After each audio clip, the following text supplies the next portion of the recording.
నమస్కారం. మహావిద్య.మంత్ర ఛానల్ కు స్వాగతం. శ్రీ శివాయ గురవే నమః. శ్రీమాత్రే నమః. దశమహావిద్యల్లో 7వ దశమహావిద్య అయిన ధూమావతి కవచ పారాయణ గురించి ఇప్పుడు తెలుసుకుందాం. ధూమావతి దేవతలలో విధవ అయిన దేవత ఈమె ఒక్కతే. వికృతాకారం కలిగిన ఈ దేవత స్వరూపం చాలా విలక్షణంగా ఉంటుంది.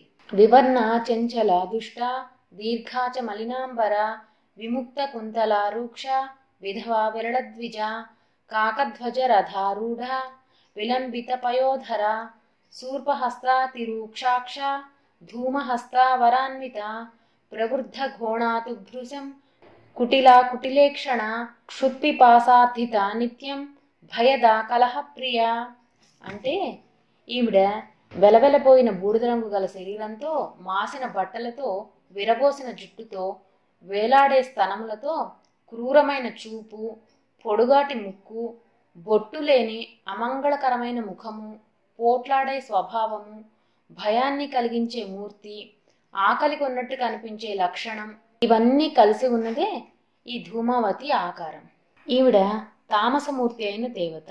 తంత్రగ్రంథాలలో ఈవిడ గురించి అనేక విధాలుగా చెప్పబడి ఉన్నది. ఈ దేవతను మనం ఏదైనా ఇది కావాలి అని కోరుకోకూడదు.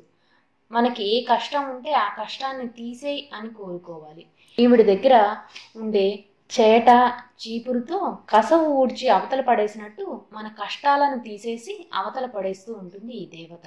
అంతేకాకుండా కాళీదేవత యొక్క వృద్ధ రూపమే ధూమావతి అని, అందుకే ఈమెను వృద్ధ కాళీ అని కూడా అంటూ ఉంటారు. ఈ దేవతను ఉపాసించే ఉపాసకుల యొక్క దారిద్ర్యాన్ని, కష్టాలను పోగొట్టడమే కాక వారికి అపారమైన ఐశ్వర్యాన్ని కూడా ఈ దేవత ప్రసాదిస్తుంది. అంతేకాకుండా ఈవిడను ఆరాధించే వాళ్లకు శత్రు బాధ అనేది ఉండదు. అలాగే ఈ దేవత క్షిప్రప్రసాదిని అయిన దేవత. ఈవిడను ఆరాధించేవారు నోటితో ఎప్పుడూ చెడు మాట్లాడకూడదు. ఎప్పుడూ మంచి మాటలే మాట్లాడుతూ అందరి ఉన్నతిని కోరుకుంటూ ఉండాలి. కానీ దేవతను మాత్రం మనకి ఏది ఇబ్బంది కలిగిస్తోందో దాన్ని అమ్మ మాకు ఈ కష్టాన్ని తొలగించు అని మాత్రమే కోరుకోవాలి. అంటే మనకి దరిద్ర బాధ ఎక్కువగా ఉంటే దేవతను దరిద్ర బాధను తొలగించు అని కోరుకోవాలి. అలాగే శత్రుభయం ఎక్కువగా ఉన్నప్పుడు శత్రు బాధను తొలగించు, అనారోగ్యం ఉన్నవాళ్ళు అనారోగ్యాన్ని తొలగించు అని కోరుకోవాలి. అంతేగాని ఈవిడ్ని ఇది ప్రసాదించు అని ఎప్పుడూ కోరుకోకూడదు. ఇది ఈ దేవత యొక్క విచిత్రమైన లక్షణం. ఈవిడను మనకు అక్కర్లేనిది ఏది పోగొట్టమంటే అది పోగొట్టేస్తుంది. అలాగే కోర్టు బాధలున్న వాళ్ళు కోర్టు బాధల నుండి విముక్తుల్ని చేయమని కోరుకోవాలి. ఇంకో విశేషం ఏంటంటే ధూమావతి వరాహముఖి అయినప్పుడు ధూమ్రవారాహి అయి మరింత క్రూరత్వాన్ని సంతరించుకున్నది. ఈమె ఘోర క్రూర దృష్టిని తంత్రగ్రంథాలు ఈ విధంగా వర్ణిస్తూ ఉన్నాయి. నమస్తే ధూమ్రవారాహి వైరి ప్రాణాపహారిణి గోకంఠమివ శార్దూలో గజకంఠం యథాహరి బింబాధరీ రక్తకేసి పశుమాంసయ భక్షయ పశూన్ దదామితే శత్రూన్ వందే త్వాం ధూమ్రరూపిణి మండలాత్వైరి వర్గంచ భార్యా బంధు సమన్వితం కులక్షయం జపేన్నిత్యం పశుమిత్రాదిభి సహా. ఈ శ్లోకం యొక్క అర్థము, ఓ ధూమ్రవారాహి, ఆవు కంఠంను కొరికి పులి చంపినట్లుగా, అలాగే సింహాన్ని ఏనుగు చంపినట్లుగా నా శత్రువుల యొక్క ప్రాణాలను హరింపుము. నా శత్రువులను నీకు బలిగా ఇస్తున్నాను అంటాడు ధూమ్రవారాహి సాధకుడు. కఠోరంగా ఒక మండలం పాటు ఈ ధూమ్రవారాహి యొక్క ఆరాధన చేస్తే గనక సాధకుడికి ఉన్న సమస్తమైన శత్రువులు నిర్మూలించడమే కాక అన్ని కష్టాలు తొలగిపోయి ఆనందంగా ఉండగలుగుతాడు. కానీ ఈ దేవతను ఆరాధించేటప్పుడు ఎవరైనా సంస్కృత పండితుని వద్ద కానీ లేకపోతే గురువు దగ్గర కానీ వెళ్ళి సంకల్పం, మాకు ఈ కష్టాన్ని పోగొట్టు అనే అర్థం వచ్చే విధంగా సంస్కృతంలో రాయించుకొని మాత్రమే ఈవిడకు సంకల్పం చెప్పుకోవాలి. అలా కుదరినప్పుడు మనకి ఏ భాష వచ్చో ఆ భాషలో, తెలుగు మనకి ఏ భాష వస్తే ఆ భాషలో అమ్మ ఈ కష్టాన్ని తొలగించు అని మాత్రమే కోరుకొని ఈ దేవతను ఆరాధించాలి. అంతేకాని నాకు ధనాన్ని ఇవ్వు, నాకు అది ప్రసాదించు ఇది ప్రసాదించు అని ఎప్పుడూ ఈ దేవతని కోరుకోకూడదు. అలాగే వేదములలో ఈ దేవతను నిశాదేవతతో పోలుస్తూ ఉంటారు. ఇంకో ముఖ్య విషయం ఏమంటే, లోకంలో చాలామంది ఈ ధూమావతి వంటి తీవ్ర దేవతలను ఉపాసించడానికి భయపడుతూ ఉంటారు. కానీ అలా భావించాల్సిన అవసరం ఎంత మాత్రమూ లేదు. దేవత ఎంత తీవ్రమూర్తి అయినా తన భక్తుని యందు కరుణ మాత్రమే చూపిస్తుంది.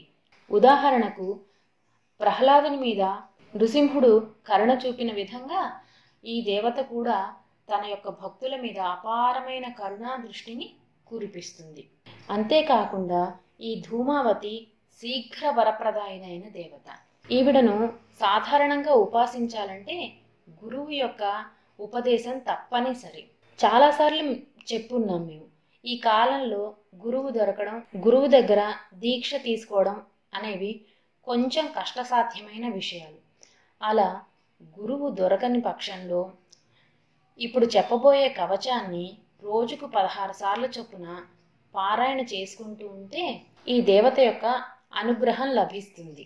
కాబట్టి ఆసక్తి కలవారు ఈ ధూమావతి యొక్క కవచ పారాయణాన్ని నిత్యం 16 సార్లు చేసుకోవచ్చు. ఇందులో ఉన్న నియమం ఏంటంటే, ఈ దేవతను ఆరాధించేటప్పుడు ఏదైనా ఒక నిర్జనమైన ప్రదేశంలో కూర్చోవాలి. నిర్జనమైన ప్రదేశంలో అంటే మన ఇంట్లోనే ఒక గది విడిగా ధ్యానానికి ఉపయోగించుకొని అక్కడికి ఎవరిని రానివ్వకుండా మనం ఈ సాధన చేసుకోవచ్చు. లేకపోతే ఏదైనా ఆలయంలో కానీ చేసుకోవచ్చు. అంతేకాకుండా రాత్రిపూట ఈ దేవతను ఉపాసిస్తే విశేషమైన ఫలితం కలుగుతుంది. ఇప్పుడు కవచంలోకి వెళదాం. అథ ధూమావతి కవచం. ధ్యానం. వివర్ణ చంచల దుష్ట దీర్ఘాచ మలినాంబర విముక్త కుంతలారూక్ష విధవ విరళద్విజ కాకధ్వజ రథారూఢ విలంబిత పయోధర శూర్పహస్తాతిరూక్షాక్ష ధూమహస్తావరాన్విత ప్రవృత్త ఘోణాతుభృశం కుటిలా కుటిలేక్షణ క్షుత్పిపాసార్థిత నిత్యం భయదా కలహప్రియ. కవచం. ధూం బీజం మే శిరః పాతు లలాటం ధూం సదావతు ధూమా నేత్రయుగం పాతు వతీ కర్ణౌ సదావతు దీర్ఘాతూదర మధ్యేతు నాభిం మే మలినాంబర శూర్పహస్తా పాతు గుహ్యం రూక్షా రక్షతు జానుని ముఖం మే పాతు భీమాఖ్య స్వాహా రక్షతు నాసికాం సర్వవిద్యావతాత్ కంఠం వివర్ణ బాహుయుగ్మకం చంచలా హృదయం పాతు దుష్టా పార్శ్వం సదావతు ధూమహస్తా సదా పాతు పాదౌ పాతు భయాపహ ప్రవృద్ధ రోమా పాతు భృశం కుటిలా కుటిలేక్షణ క్షుత్పిపాసార్థితా దేవి భయదా కలహప్రియ సర్వాంగం పాతు మే దేవి సర్వశత్రు వినాశిని ఇత్యేతత్ కవచం పుణ్యం కథితం భువి దుర్లభం. ఇది శ్రీ ధూమావతి కవచం సంపూర్ణం. ఈ వీడియో మీకు నచ్చినట్టయితే లైక్ చేయండి, షేర్ చేయండి, అలాగే సబ్స్క్రైబ్ చేయండి. సబ్స్క్రైబ్ చేసిన తర్వాత బెల్ ఐకాన్ క్లిక్ చేయండి. Thank you for watching.